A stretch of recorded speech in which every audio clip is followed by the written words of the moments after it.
Hi అండి. Today ఇల్లు ఇల్లాలు పిల్లలు ఎపిసోడ్ ఏం జరిగిందో చూద్దామా.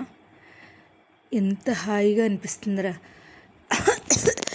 ఏం అక్క అక్క మంచులు తాగక్క. అది కాదు సేనా, నాకు ఆనందంతో వచ్చే ఎక్కిళ్ళివి. ఆ రామరాజు పతనం చూస్తేనే నాకు చాలా హ్యాపీగా అనిపించింది. వాడి నోట్లో వాడి కళ్ళల్లో నీళ్లు, వాడి మనసులో బాధ, వాడు కుంగిపోతుంటే నాకు చాలా ఆనందంగా ఉంది సేనా. అవునక్క, వాడు పతనం మనకు కావాలి అని అనుకుంటూ ఉంటారు. ఈ లోపల అమూల్య వచ్చి, ఆపండి, ఏంటి అలా అంటున్నారు? మా నాన్ననేనా మీరు అంటున్నారు పెద్దమ్మ? ఇది కరెక్టేనా పెద్దమ్మ? ఇలా మాట్లాడుతున్నారేంటి పెద్దమ్మ మీరు? పిల్ల కుంకవి నువ్వు. నిన్న కాక మొన్న పుట్టావు, నీకేం తెలుసు?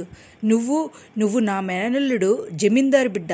నా మేనల్లుని చేసుకుంటేనే మీ నాన్న కుంగిపోతే, మేము జమీందారులు, మా ఇంట్లో పనోడు మీ నాన్న చేసుకుంటే మా నాన్న కుంగిపోయి చచ్చిపోతే మా పగ నీకేం తెలుసు?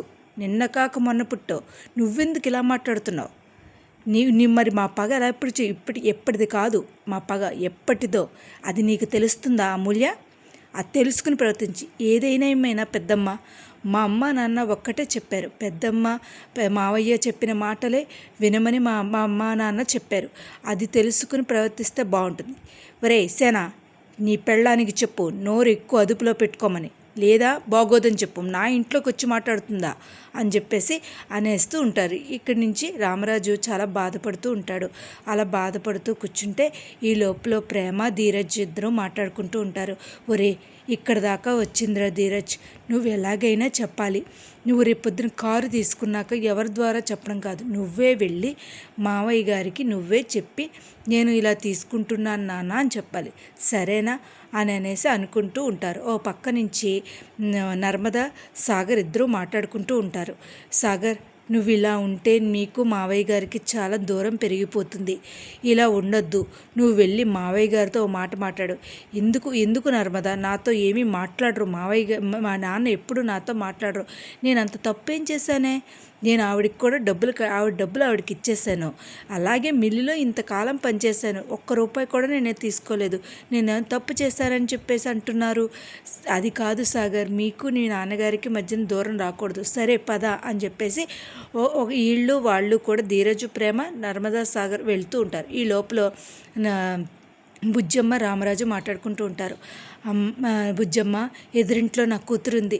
నిన్నే ఇన్ని బాధలు పెట్టి మాటలన్నారే నా బిడ్డని, నన్నే ఇన్ని మాటలన్నారే నా బిడ్డని ఎన్ని బాధలు పెడుతున్నారో. నేను వెళ్ళి నా బిడ్డని తీసుకొచ్చేస్తాను. అది కాదండి, దాని ఊసి ఎందుకు ఎత్తుతున్నారు? దానివల్లే కదా మీ ఆరోగ్యం చెడిపోయింది. అసలు దాని ఊసే ఎత్తద్దు. మీకు అర్థమవుతుందా? మనకు బిడ్డ లేదండి. ఎందుకో అలా అనుకుంటున్నావు బుజ్జమ్మ? లేదండి, మీ ఆరోగ్యం కన్నా నాకు ఏది ముఖ్యం కాదు అనుకుంటూ ఉంటే ఈ లోపల ధీరజు ప్రేమ వస్తారు. నాన్న, నేను ఎవరి దగ్గర పనిచేసి కారు కొనుక్కునే కన్నా నేనే కారు కొనుక్కుని నేనే నడుపుకుందాం అనుకుంటున్నాను. ఫైనాన్స్లో కారు తీసుకుందామను. అదేంట్రా శ్రీరామ అలా మాట్లాడతావేంట్రా? మనకి సొంత మిల్లు ఉంది.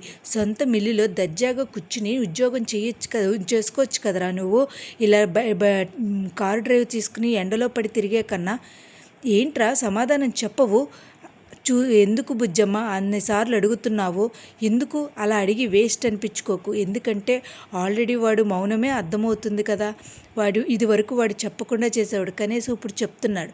ఆ నడిపోళ్లాగా డబ్బులు కట్టి ఉద్యోగం తెచ్చుకునే చేయలేదు.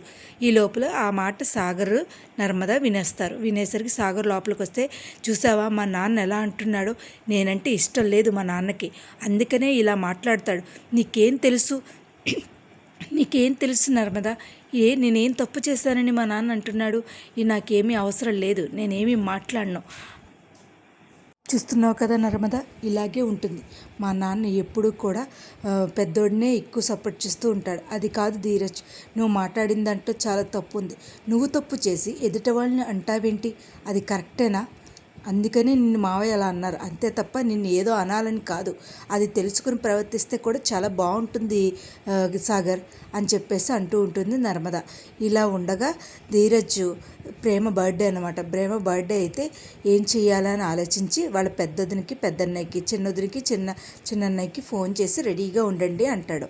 రెడీగా ఉండండి అని చెప్పేసి ప్రేమని పడుకున్న దాన్ని గబగబా తీసుకెళ్ళి ఎత్తుకుని తీసుకెళ్తాడు. కరెక్ట్గా తను భయపడిపోయి ఏరా ఎక్కడికి తీసుకెళ్తున్నావు అంటుంది.